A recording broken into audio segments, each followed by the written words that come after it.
Fala, povo de Deus, graça e paz do Senhor Jesus seja sobre a sua vida. Eu estou aqui para convidar você, nesse dia, nesse momento, a estarmos fazendo uma reflexão no livro de Atos. Bom, a proposta que eu tenho para você é a seguinte: eu quero ler o livro todo de Atos, do capítulo 1 até o capítulo 28, são 28 capítulos, e eu quero ler com você.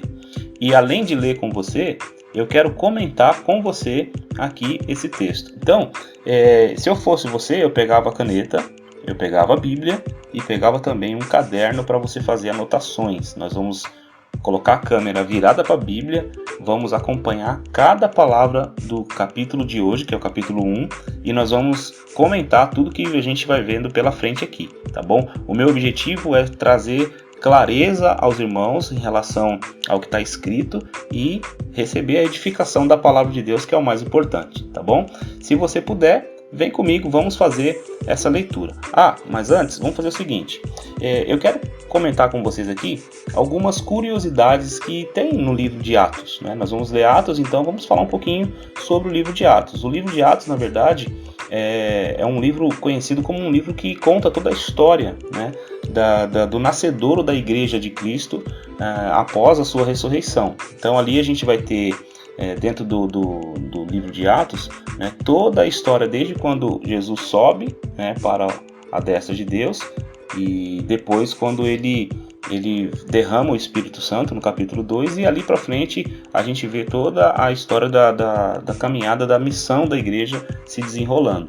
Agora, tem algumas curiosidades em Atos muito interessantes que a gente poderia observar aqui. Bom, a primeira curiosidade que eu quero ver com vocês aqui é o seguinte, é que o livro de Atos dos Apóstolos ele foi escrito por Lucas, né, o conhecido evangelista Lucas. E Lucas, ele escreveu o Evangelho segundo Lucas, né, que a gente conhece o Evangelho segundo Lucas, que é o Evangelho de Lucas. Mateus, Marcos, Lucas e João. Então, Lucas é o mesmo que escreveu o Evangelho. Ele escreveu Atos dos Apóstolos. E o nome Atos dos Apóstolos é um nome que foi dado só no segundo século da Igreja Cristã e foi sugerido, na verdade, pelos pais da Igreja por volta do segundo século depois de Cristo, né?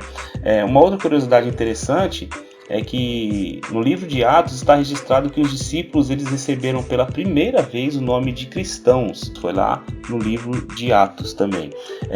Você sabia que Lucas esteve com Paulo durante as suas viagens e ele ficou acompanhando Paulo até próximo da sua morte? É muito interessante. Tem muitos versículos que a gente vai acompanhar que vão nos mostrar isso, que é uma característica até do livro de Atos, que a gente percebe que muitas vezes a palavra começa a ser escrita, nós fizemos isso, nós fizemos aquilo, ou seja, Lucas está se incluindo, né, quando ele coloca essa expressão nós, né? Muito interessante. Outra curiosidade muito interessante é que Filipe é o único homem na Bíblia que foi chamado de evangelista, né? O único homem na Bíblia foi chamado de evangelista, e isso está lá em Atos também, muito interessante.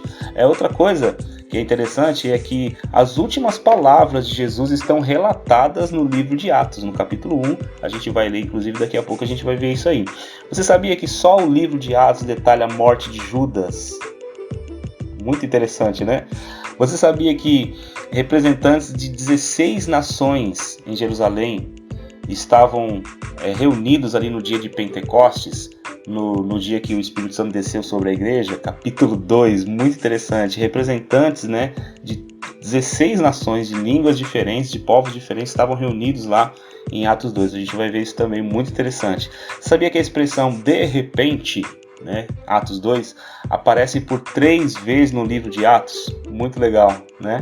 Outra coisa interessante é que Paulo tinha dupla cidadania e que o escritor Lucas passou a chamá-lo de Paulo, né, seu nome romano, a partir da sua primeira viagem missionária. Olha que legal, né? Até então ele só chamava de Saulo, né, porque o nome dele era Saulo. E aí só a partir da primeira viagem missionária é que Lucas passa a chamá-lo de Paulo, que era o seu nome romano. Muito legal isso aí, lá no capítulo 13. Outra curiosidade, coisa interessante de Lucas, é que o livro de Atos ele se divide em 2 partes, né? Do capítulo 1 ao 12, a gente vai notar que Lucas ele relata a história da igreja em Jerusalém, né, e tendo Pedro e João como os protagonistas. Só aparece Pedro e João até o capítulo 12, né? A partir do 13, você vai perceber que Lucas vai relatar a história do evangelho sendo pregado por Paulo aos gentios em todos os lugares por onde ele passa, nas missões que ele vai fazendo. E isso é um detalhe muito interessante que fica dentro dessa divisão aí, né, do 1 ao 12, do 13 ao 28. Muito bacana também. Uma outra curiosidade muito interessante é que a igreja primitiva, ela era totalmente conduzida pelo Espírito Santo de Deus.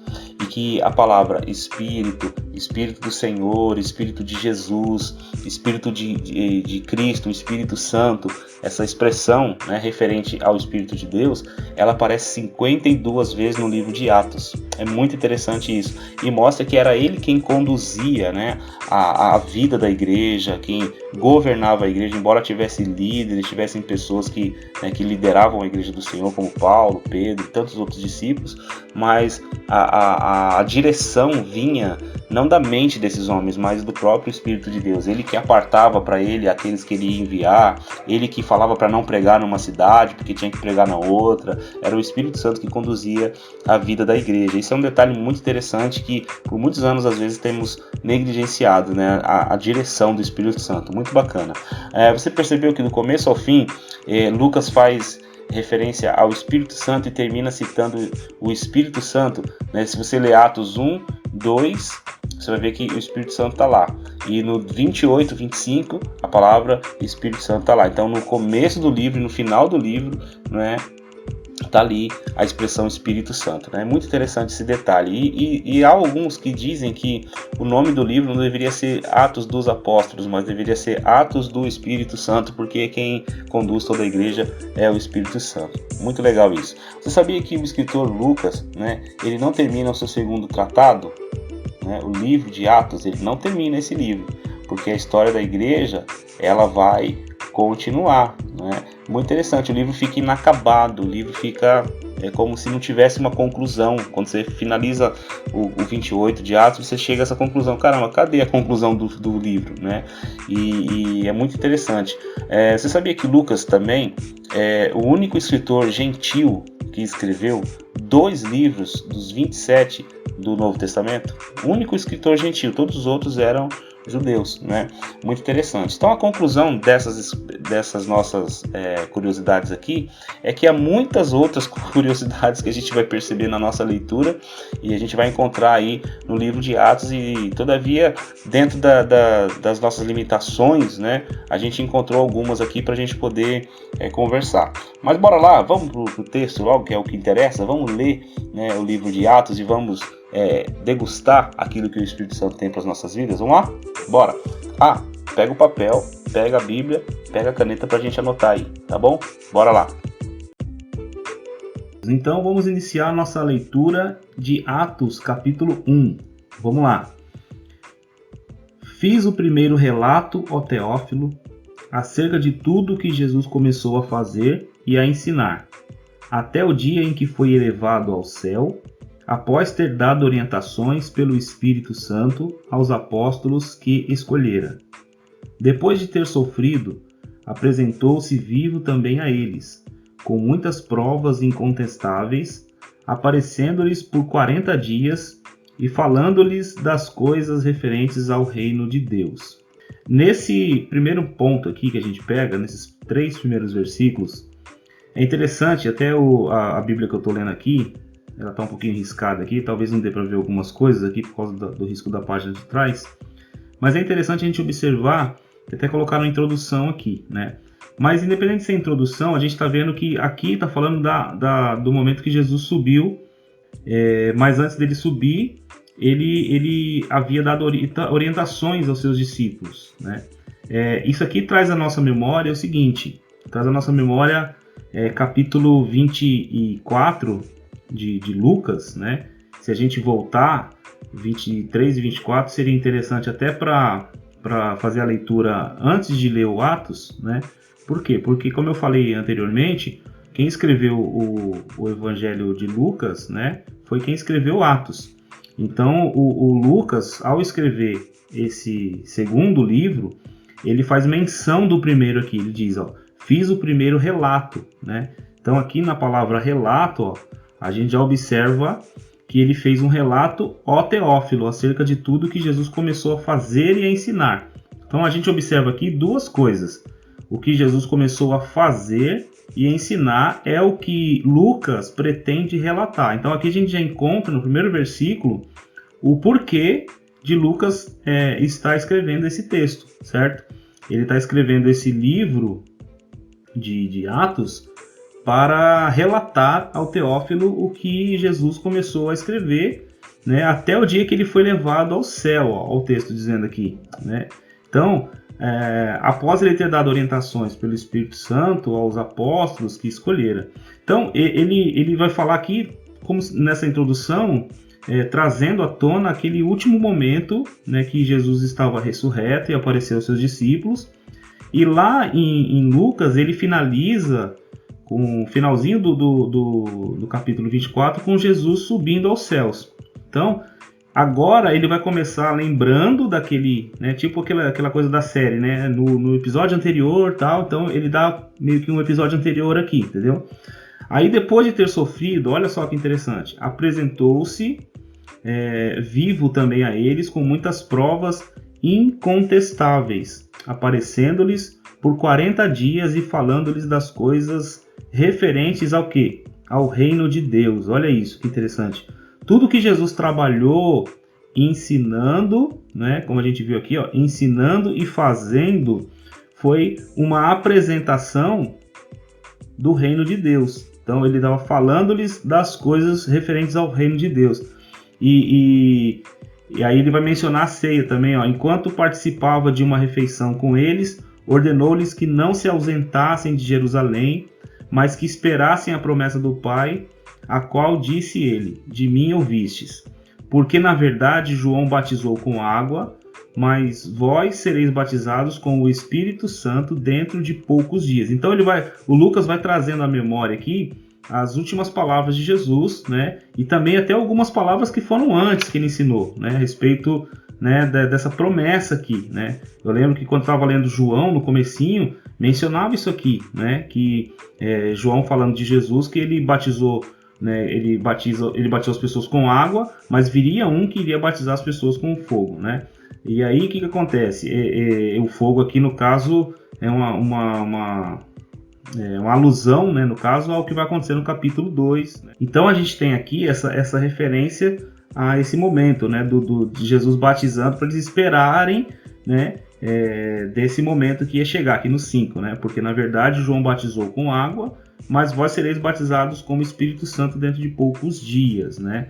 Então ele vai continuar. E os que se haviam reunido perguntaram-lhe, né? Então o pessoal que estava lá reunido com Jesus perguntou: Senhor, é este o tempo em que restaurarás o reino para Israel? Lembra que eu falei que aqui atrás Jesus sempre menciona a questão do reino de Deus? Ele falava coisas referentes ao reino, ele ensinava, ele fazia coisas referentes ao reino.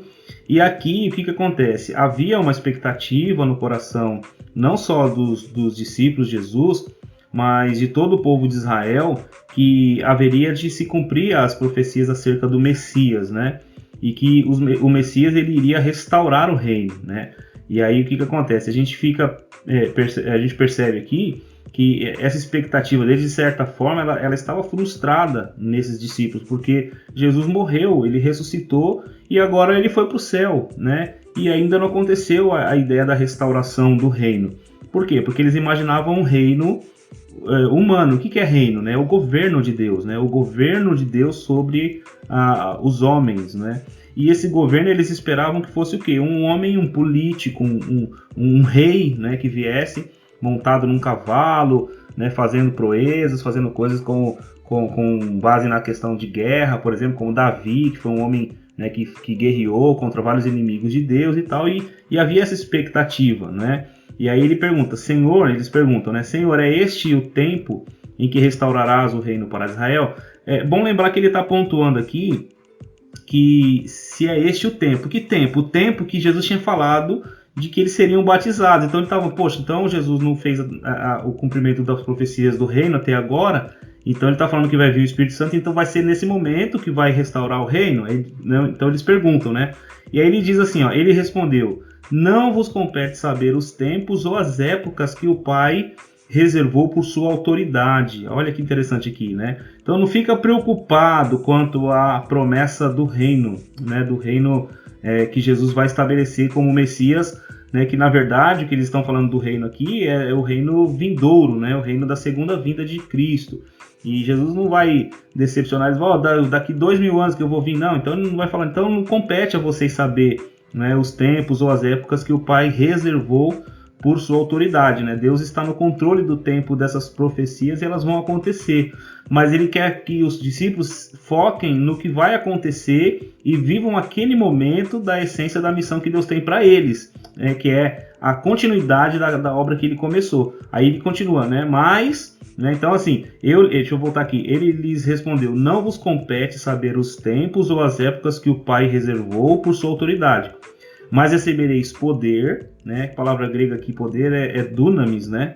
Quando o Espírito Santo descer sobre vós, e sereis minhas testemunhas, tanto em Jerusalém, como em toda a Judéia e Samaria, e até os confins da terra. Olha que interessante, vocês vão receber um poder, dunamis aqui, uma capacidade sobrenatural, né? Vocês vão receber uma capacidade que vem do alto, vocês vão ser fortalecidos com uma autoridade sobrenatural que virá sobre vocês, e quando vocês receberem esse poder, né, que vem do alto, vocês serão minhas testemunhas, vocês vão ter da parte de Deus a capacitação, né, para ser testemunhas, né? E testemunhas aqui é a palavra grega martúrio, né, que é de martírio, né, de onde a gente tira a palavra martírio, que tem a ver com aqueles que vão testemunhar a respeito daquilo que eles viram e ouviram, de todas as coisas, e esses mártires depois, né, eles vão se tornar mártires porque eles vão morrer por causa desse testemunho, né? Eles vão literalmente darem as vidas deles como prova de que o que eles estavam falando não era uma mentira, né? Que eram as coisas que aconteceu a respeito de Jesus. Então é interessante a gente observar aqui que eles seriam testemunhas tanto em Jerusalém, olha só, que é a capital onde eles estavam, né? Como também em toda a Judéia e Samaria, né? Não só ali naquela capital, naquela cidade, mas em todos os estados à volta, né? E também até os confins da terra, né? Então, se a gente fosse parafrasear aqui, né? Não só em São Vicente, ou Santos, ou Praia Grande, mas em todo o estado de São Paulo, no Brasil e até os confins da terra no mundo. Ou seja, vocês vão ser minhas testemunhas em todos os lugares, tanto num lugar como no outro. Não é indo, né, como quem vai conquistando, como na época do Império Romano, eles iam sair de um lugar, iam para outro, iam conquistando aos poucos. Não, mas aqui a ideia é de que tanto num lugar como no outro, a igreja vai avançando e conquistando territórios espirituais e conquistando vidas, na verdade, para Jesus, né? Então esse poder vai ser a capacitação que eles vão receber do Espírito, porque assim, a obra de Deus ela é tão grande, né, na vida de um homem, de uma mulher. Fazer a obra da missão de Deus é algo que não é possível para a gente, humanamente falando, né? Fazer com que um homem se converta dos seus pecados, fazer com que uma pessoa seja convencida de que ela é um pecador, fazer com que as pessoas possam se render na mensagem do Evangelho, aceitando essa mensagem, recebendo essa mensagem. Irmãos, isso não é uma obra fácil, né? Na verdade, até Pedro, uma vez conversando com Jesus, Jesus falou para ele, olha, para o homem ser salvo é impossível, mas nada é impossível para Deus, né?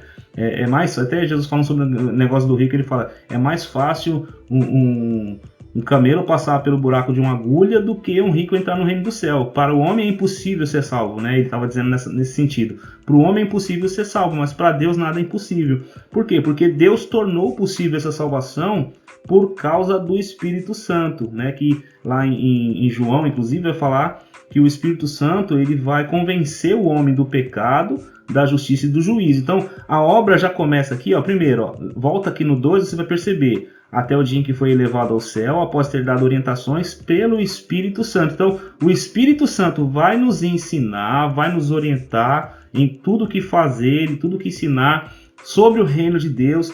E essa mensagem do reino vai estar dentro de nós por meio do Espírito Santo que está em nós. Olha que interessante. Então, eles quando receberem o poder do Espírito, não é um poder no sentido de uma força que vai capacitar você. Não, a pessoa do Espírito ela vai habitar dentro de vocês. Vocês vão receber essa graça de Deus, esse poder de Deus que vai habitar em vocês para capacitar vocês para darem testemunho. E esse testemunho vai tocar as vidas, né, das pessoas, né, porque vocês vão falar em nome de Deus e as pessoas vão ser convencidas por Deus. Então aqui mostra um poder que faz com que a obra seja realmente possível, porque aos homens não é.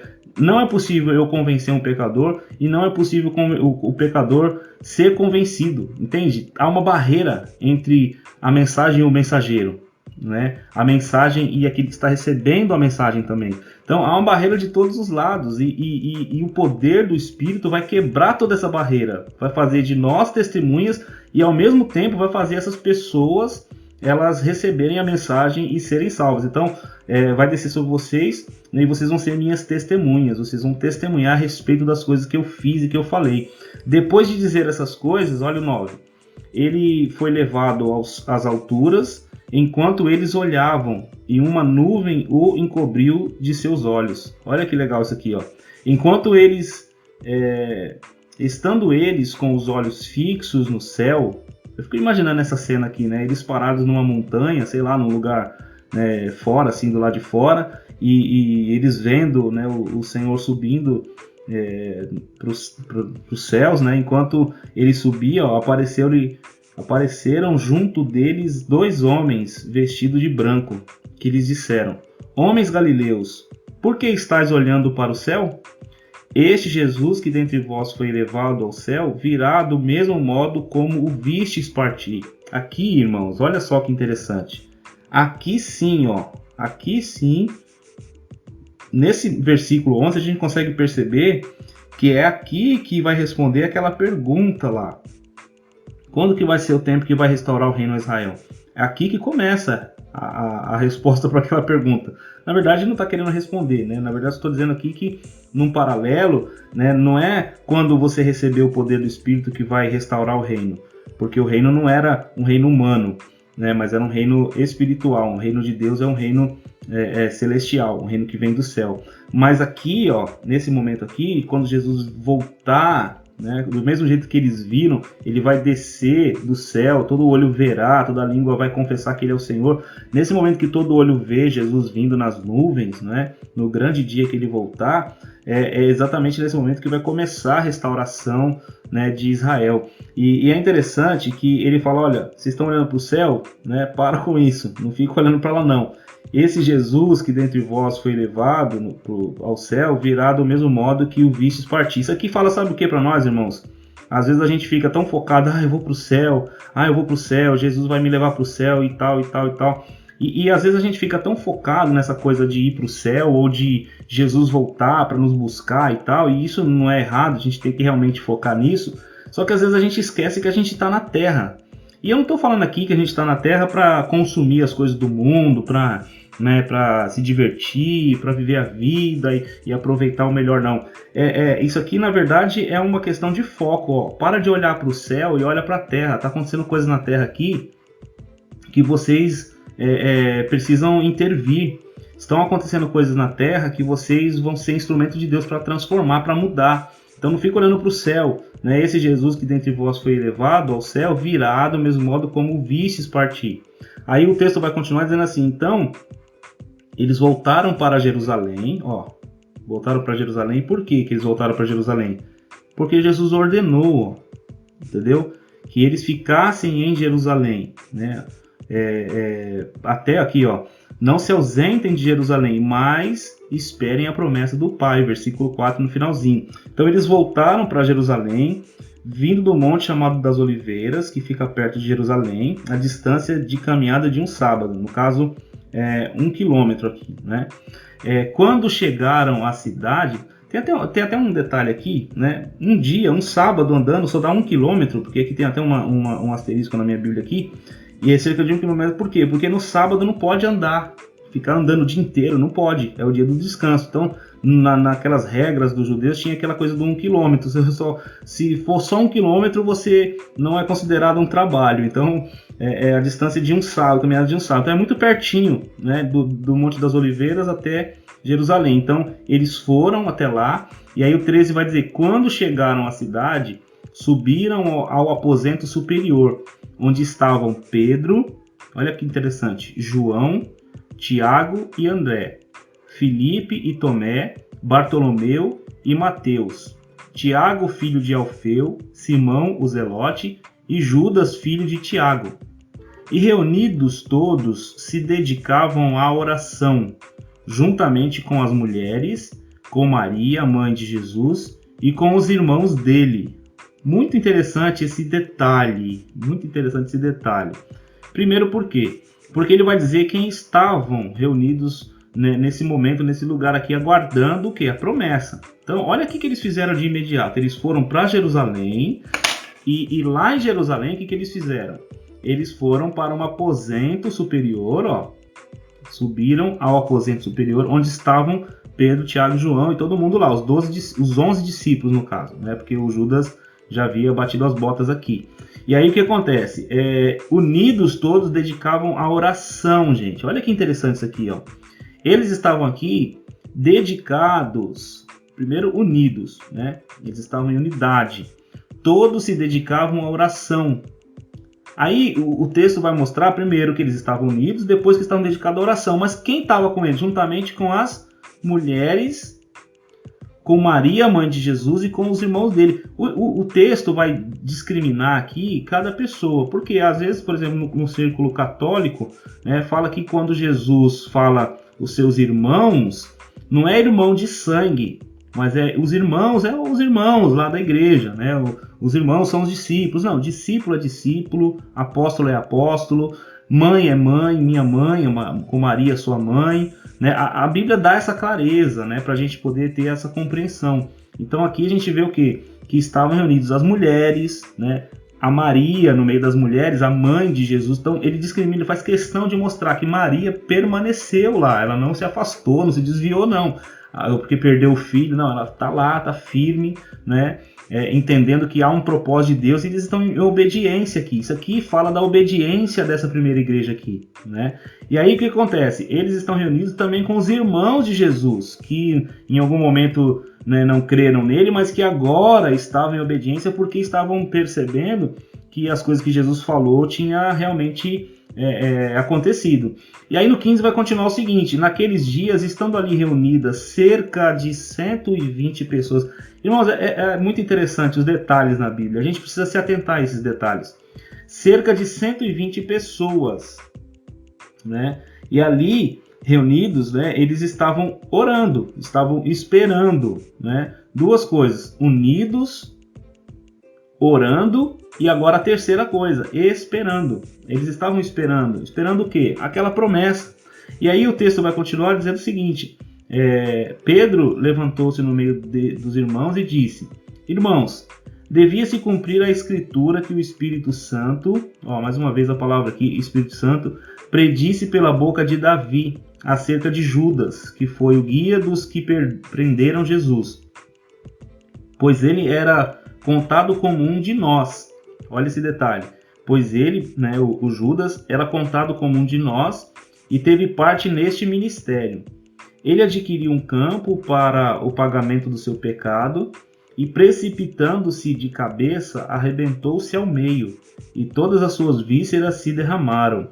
E todos os habitantes de Jerusalém ficaram sabendo disso, de maneira que na própria língua deles esse campo se chama Acéldama, isto é, campo de sangue. Porque no livro dos Salmos está escrito: fique deserta a sua habitação e não haja quem nela habite, e outro tome o seu lugar. Olha isso que interessante. O Pedro, ele teve esse discernimento da palavra aqui, em relação ao Judas, né? Porque havia uma questão em relação aos 12 discípulos. Eles deveriam ser os 12. Judas, ele acabou se afastando do propósito, acabou se desviando do propósito para cumprir um propósito também de escritura, de profecia, mas um propósito que o levou, né, à ruína.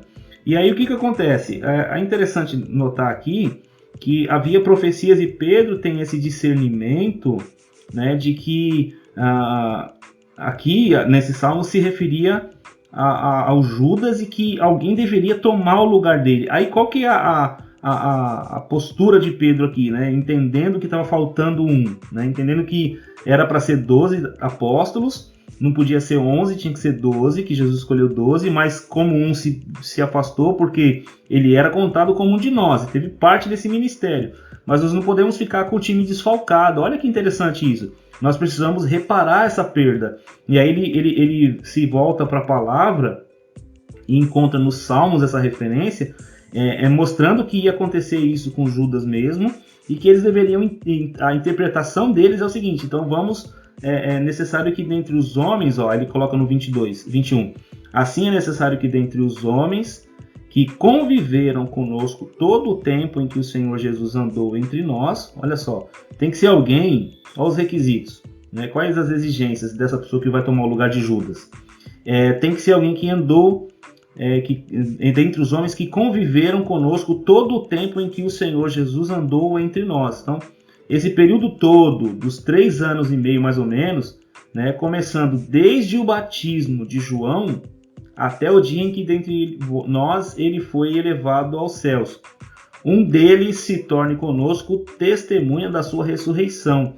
É muito interessante esse detalhe também, porque vai mostrar aqui que os requisitos para se tornar um desses 12 tinha que ser alguém que testemunhou todas as coisas que Jesus ensinou, todas as coisas que Jesus falou. Então tinha que ser alguém que estava no convívio deles, para que nenhuma das mensagens que foram ensinadas pudesse se perder, porque os apóstolos eles vão ser aqueles que vão ser os guardiãos, né, vamos dizer assim, ou os guardiões, né, do ensino de Jesus. Eles vão ser aqueles que vão ser os depositários dos ensinos de Jesus.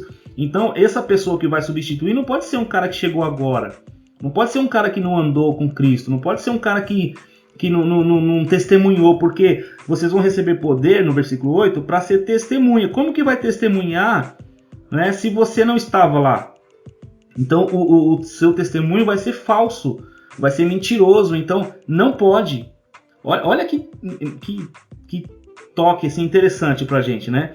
Porque essa testemunha não pode ser uma testemunha falsa de um fato que é fake, não. Tem que ser uma testemunha que estava lá, que viu, que os seus olhos perceberam, que os seus olhos viram, ouviram as coisas que Jesus falou. Então, apresentaram 2.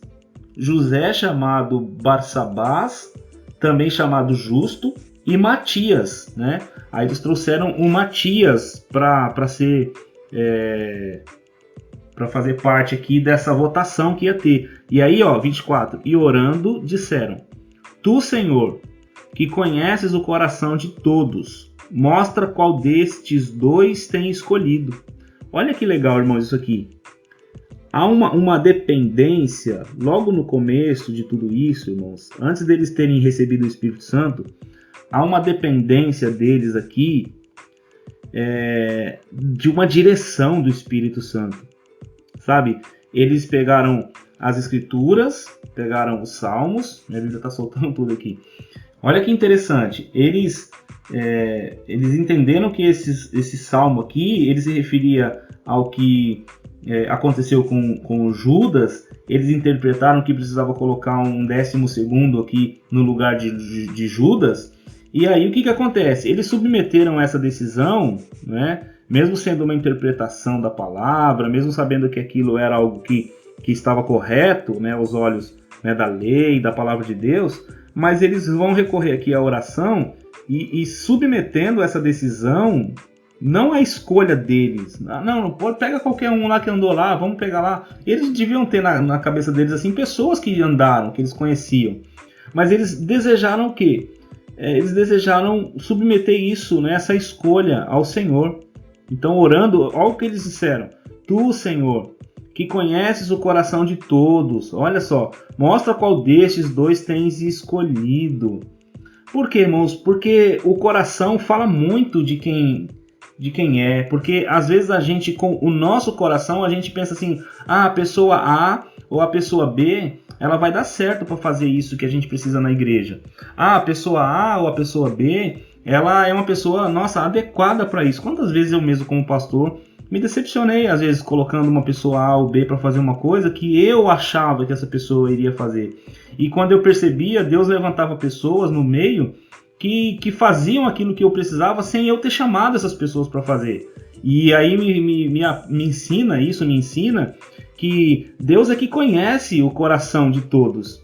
E mostra qual das pessoas que ele tem escolhido. Quem é que escolhe as pessoas para fazer a obra de Deus? Quem é que escolhe as pessoas para ser um dos 12, ou uma pessoa que vai liderar, ou uma pessoa que vai conduzir, ou uma pessoa que vai realizar alguma coisa para Deus? Quem deve escolher, irmãos, é o Senhor. Tu, Senhor, que conheces o coração de todos. Mostra qual destes dois tem escolhido. Eles estão submetendo a liderança deles, né? As decisões deles. Eles eram líderes. Pedro era um líder. Ele tinha a autoridade de Jesus, né? Jesus deu a ele a autoridade, né, para fazer coisas em nome de Jesus, né? Vocês devem se lembrar disso, que na conversa que Jesus teve com ele, quando ele perguntou, olha, quem os outros dizem que eu sou? Uns dizem que você é o Elias, que você é um profeta grande aí e tal. E aí ele fala, e vocês, quem dizem que eu sou? E aí o Pedro já toma a frente na mesma hora e fala, não, tu és o Cristo, o Filho do Deus vivo. E Jesus elogia, ele fala, olha, Pedro, não foi nem carne, nem sangue que te revelou isso, mas foi, né, o meu Pai que fez isso. E aí, tu és Pedro, sobre esta pedra te colocarei, né, sobre a minha igreja e tal. E aí as portas do inferno não prevalecerão. Então, assim, na sequência de tudo isso, a gente vai perceber que Pedro vai se tornar um líder, vai se tornar alguém que vai receber a autoridade de Jesus, mas ele vai entender depois de tudo que aconteceu, e aqui já vai começar a cair a ficha de Pedro, porque aqui Pedro já tinha sido restaurado por Jesus depois de ter negado Jesus, né? Aqui vai acontecer o quê? Pedro vai entender que ele precisa se submeter a Cristo. Ele precisa entender, ele vai entender nessa fala dele aqui, ó, nessa oração deles aqui, que o Senhor Jesus é quem governa a igreja. É o Espírito Santo que vai conduzir as ações da igreja. Então, ele orando diz, tu, Senhor, que conheces o coração de todos.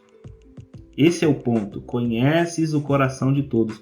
Mostra qual destes dois tens escolhido para assumir lugar neste ministério e apostolado, que é tão importante, não é? Essa foi a intenção de Pedro. Olha, do qual Judas se desviou indo para o seu lugar, então tiraram sortes, e a sorte recaiu sobre Matias. Desse modo, ele se juntou aos 11 apóstolos. Então, Matias agora passou a fazer parte desse colégio apostólico, onde esses apóstolos agora estão ali representando a liderança apostólica de Cristo, que tem ali a missão de dar continuidade ao quê? Aos ensinos e às coisas que Jesus fez, né? Então, esse detalhe precisa ficar guardado no nosso coração. O que nós vamos fazer a partir daqui de Atos é fazer o que Jesus fez e ensinar o que Jesus ensinou. E esses homens, esses 12, eram os guardiãos que iriam guardar essas palavras, absorver essas palavras, interpretar essas palavras para repassar para as pessoas no ensino e fazer com que as pessoas, né, entendendo aquilo que eles ensinaram, elas pudessem então praticar, viver, né, fazer aquilo que Jesus fez.